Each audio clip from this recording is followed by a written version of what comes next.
Topic po natin, 20 best foods na dapat kainin ng senior. Okay, ito yung mga dapat kainin pag tumatanda. Pero kahit bata, di ba, pwede naman kumain nito. Pero syempre pag senior na, focus na tayo sa mga long life tips natin.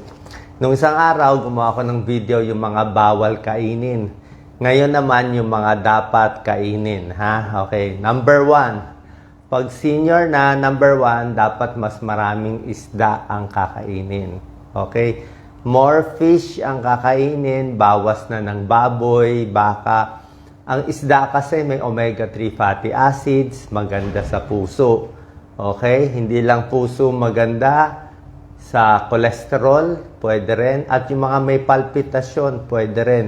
Nakakatulong din sa palpitasyon ng omega-3 fatty acids ng isda. Kahit anong isda, pwedeng sardinas, pwedeng tuna, pwedeng bangus, yung may pera, pwedeng salmon, lahat to may tulong. Number 2, pwede kumain ng manok. Okay? Lalo na yung, siguro yung pecho, yung breast, pwede. O pwede naman may balat konti, medyo fatty lang yung balat. Pero at least yung manok better. Pero ang gusto natin sa manok, wag naman fried chicken lagi. Kasi kung fried chicken na may breading, mamantika pa rin. Maganda sa manok, yung mga roasted, inasal, o nilagang manok, pwede rin yan, nasabaw. Bukod sa manok, yung mga ibang healthy, yung mga turkey, yung mga low sodium. Ang maganda sa chicken kasi, may protina. Pampalakas ng muscle, pagbigay ng energy. Pwede yan sa may edad. Number 3, pwede ang mga tofu, mga tokwa, okay lang yan. Kasi mga tofu, tokwa, protein yan eh. May protein din siya eh.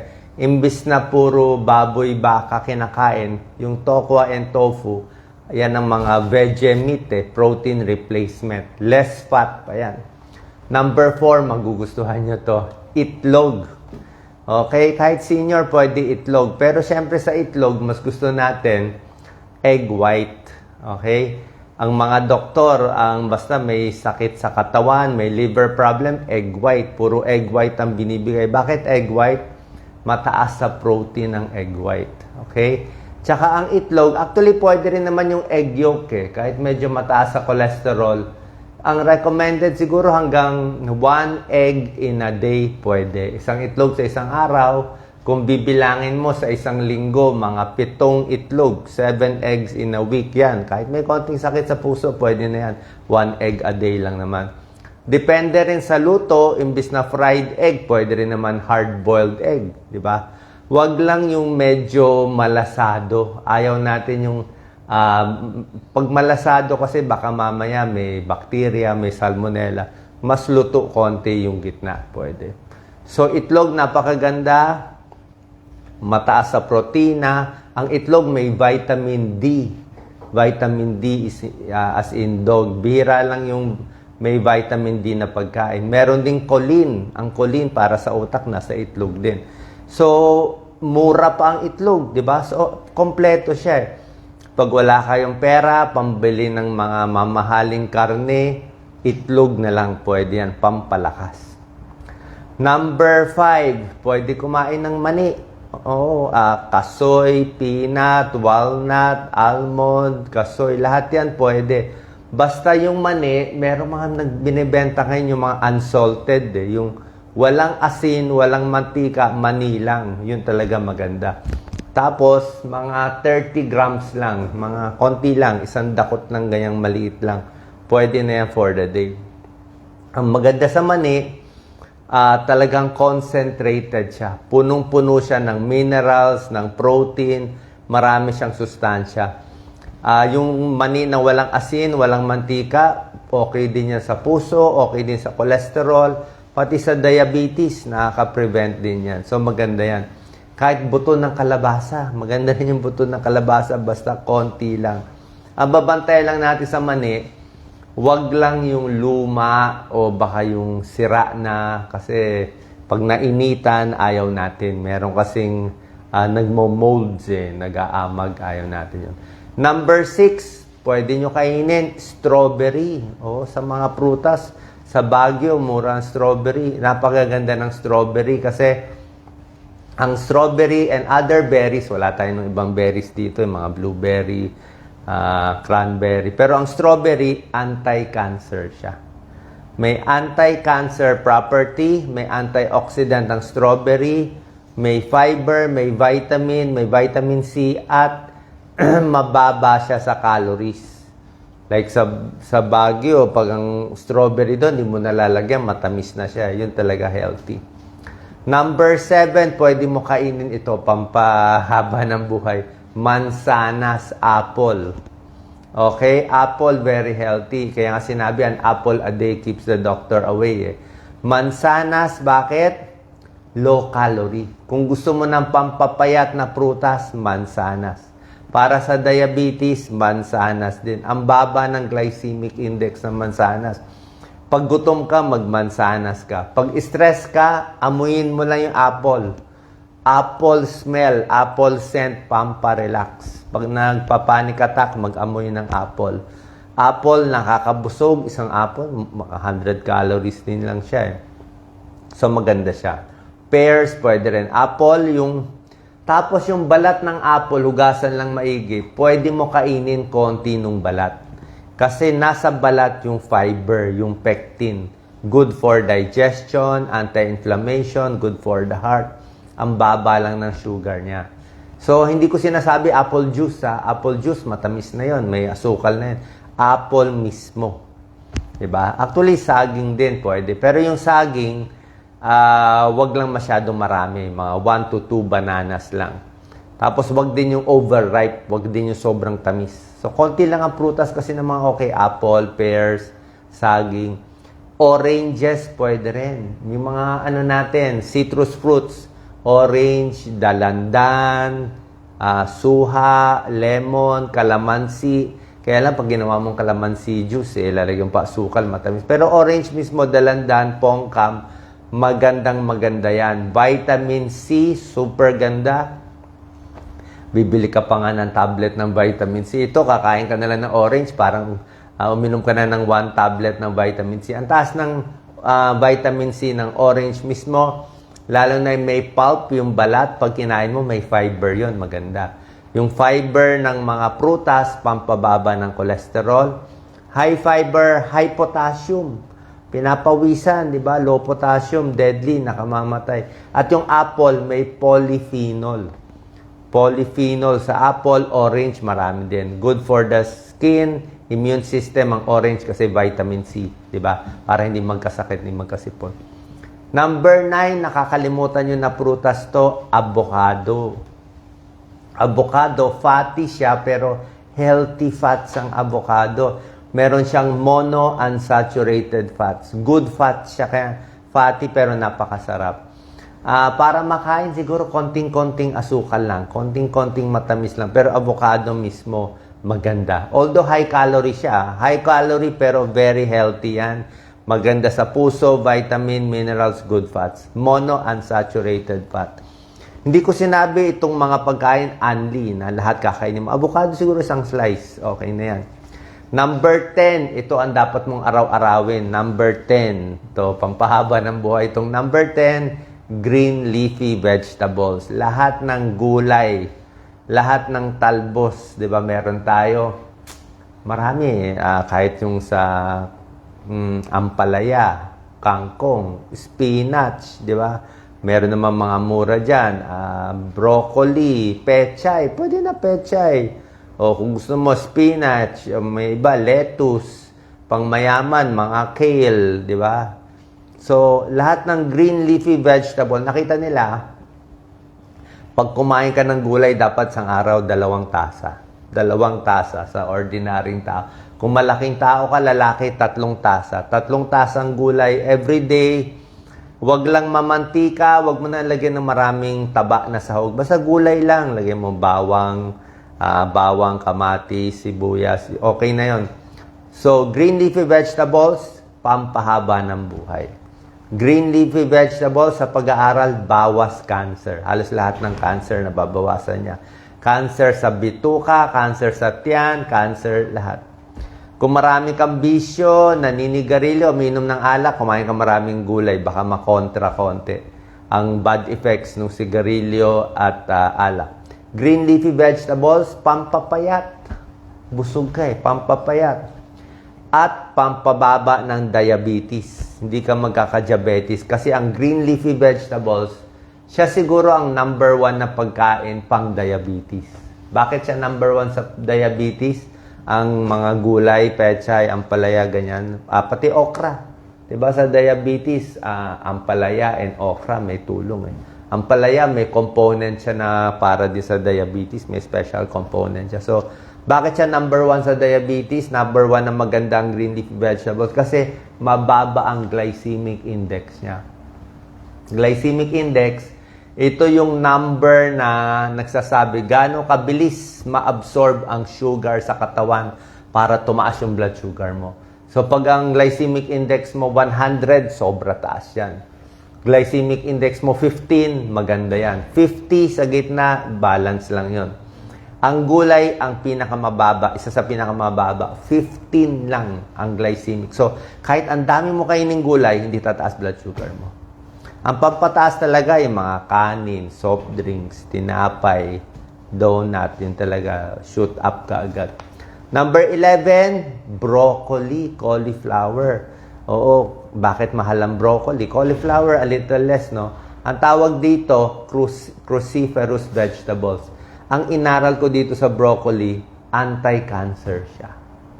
Top siya. Parang mga superfoods to na pang anti-cancer. Strawberry, broccoli, yan talaga. May mga pag-aaral sa Amerika yan. Department of Agriculture, less cancer. Kaya pag nakakita kayo ng broccoli o strawberry, kainin nyo.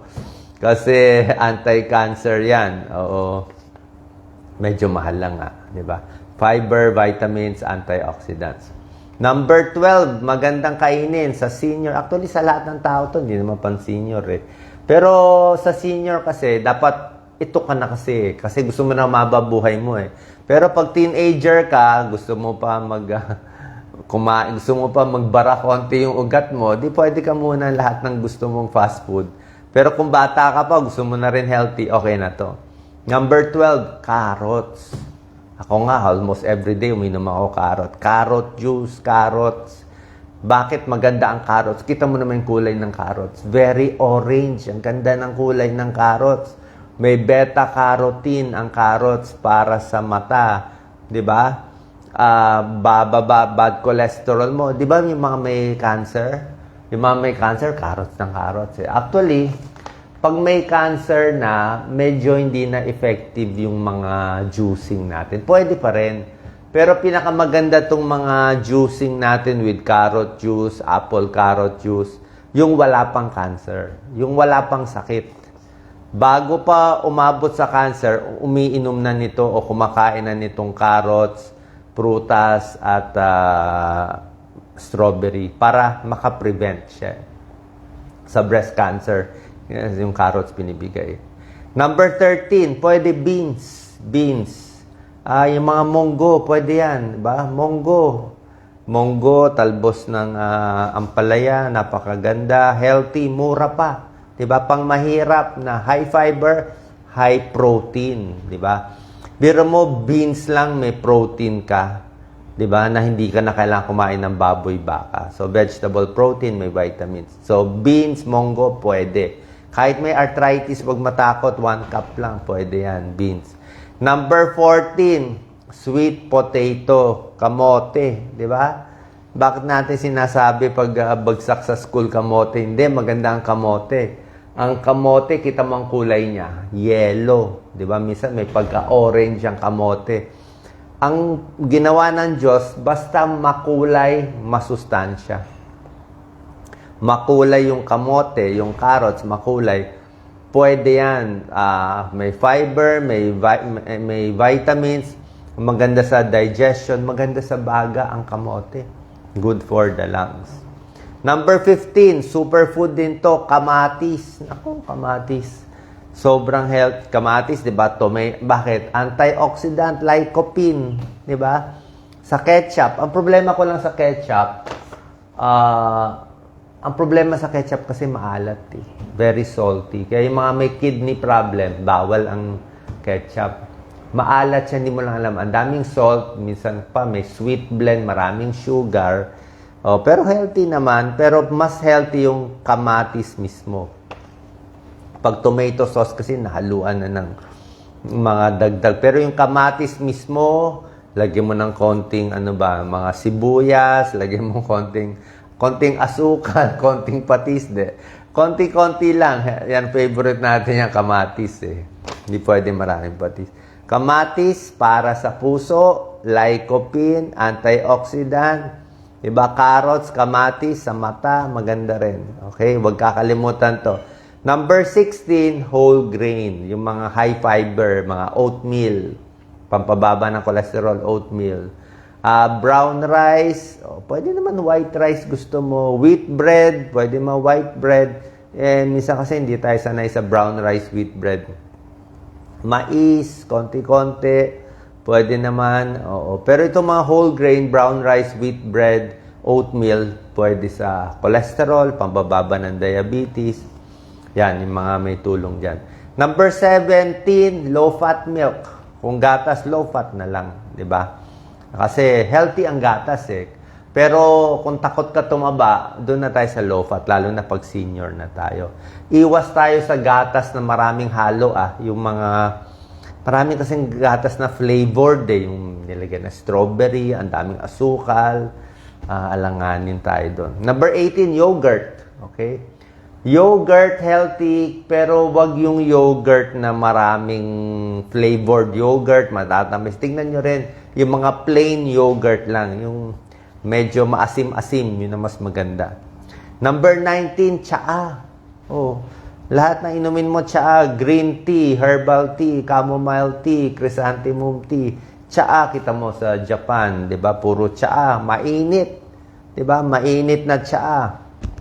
Antioxidant, green tea, anti-cancer, pamparelax, chamomile tea, relax, pampatulog, tsaa. Yan ang habit sa hapon. Tayo sa hapon ano kinakain? Dito sa kababayan natin sa probinsya sa hapon soft drinks, 'di ba? Puro soft drinks, ang litro, chichirya, yan ang merienda o biko. O kaya diabetic tayo. Soft drinks, diabetic, abutin. Mga kakanin, diabetic, chichirya, diabetic, high blood. Sa ibang bansa, kita mo, anong merienda nila? Tsaa. Diba? Tsaa, konting mga matatamis, malilit lang, pero more tsaa sila. Number 20, last, the most important, tubig. Diba? Dapat maraming tubig. 8 hanggang 10 baso. Pag senior, siguro pwede mga 8 baso. Hindi ko nahahabulin yung 12 glasses unless lagi na initan ng senior. Senior, mga 8 basong fluid or water in a day. Pero ang difference lang sa senior, mas gusto ko, naka-space na yung pag-inom. Hindi yung isang upuan, 2 baso. Pwede isang upuan, 1 baso. After 1 hour, 1 baso ulit. O kalahating baso, pa konti-konti. Anong klaseng fluid? Pinakamaganda kasi tubig. Tubig or tsaa, counted na rin yon. Tubig na rin yon. Pag ginawa mong kape, black coffee. Pag ginawa mong buko, hindi ko sinama buko eh. Buko healthy, kailan nakakataba eh. Kasi siyempre senior kasi, marami sa senior tumataba. Ang problema natin sa senior, dapat talaga bawas calorie. Ayaw mo tumaba ang senior. Kasi siyempre senior, masakit na ang buto. May arthritis na, mahina na. So, ayaw natin yon. So, ito yung mga healthy foods na, kita nyo, ang dami pwede kainin. Yan, isda, gulay, tofu, itlog, mani, strawberry, apple, orange, lahat ng klaseng gulay, broccoli, carrot, kamote, kamatis, di ba? Yogurt, tsaa. So, ano yung bawal? Okay? Yung bawal. Alam nyo na yung bawal. Lahat na maalat, bawal. Sobrang tamis, di ba? Wala akong binanggit na cake, wala akong binanggit na pastry, o croissant, wala akong binanggit na mga cookie, na mga matatamis, wala akong binanggit na taba ng baboy o pork chop, wala akong binanggit na alcohol. Lahat ng mga bad Alcohol, sobrang kape. Kape pwede siguro 2 cups. Wag lang naman 6 cups. Bawal ang hilaw Hilaw bawal. Ayan. Bawal ang hilaw na karne, Basta may dugo-dugo, lutuin nyo, hiwain nyo. Bawal lang may dugo-dugo, lalo na sa senior. Kasi pag ang senior nagtae, delikado. Pag kayo, 30 years old, nagtae, mabubuhay naman kayo. Pero pag senior nagtae, delikado. Baka maubusan ng tubig sa katawan. Mas mahina kasi katawan. Bawal din yung madidikit sa senior, madidikit. So, bago pala kumain, inom muna ng 2 lagok ng tubig. Very important. Senior, mahirap na lumunok. Senior, madalas na masamid. Bakit? Umihina dito eh. Mahina. Ang senior, mas konti ang laway. Mas konti ang laway ng senior. Kaya kita mo, laging dry mouth. Kasi nga, tumatanda eh. So, dapat inom muna 1, 2 basong tubig. Lagok muna para madulas dito bago kumain ng madidikit. Kasi baka magbara. Tsaka pagkain, mas maliliit ang hiwa. Ha? Mas dahan-dahan. Hindi pwede lalamon ng marami. Hindi na tayo bata. Kakain ka ng marami. Baka mabangungot tayo. Okay? Yung mga spicy, masyado, iwas na. Mamantika, mas spicy, yan yung mga pambatang pagkain, iwas na. Doon na tayo sa mga lugaw-lugaw, sabaw-sabaw, mas healthy na kakainin. Diba? Parang sa Japan. Tapos pa konti-konti lang. Okay? Sana po nakatulong to. Yung mga dapat kainin ng senior, at nabanggit ko rin konti, meron akong another video na gawa na nung isang araw, yung mga bawal kainin ng senior. Salamat po. God bless. Share po natin.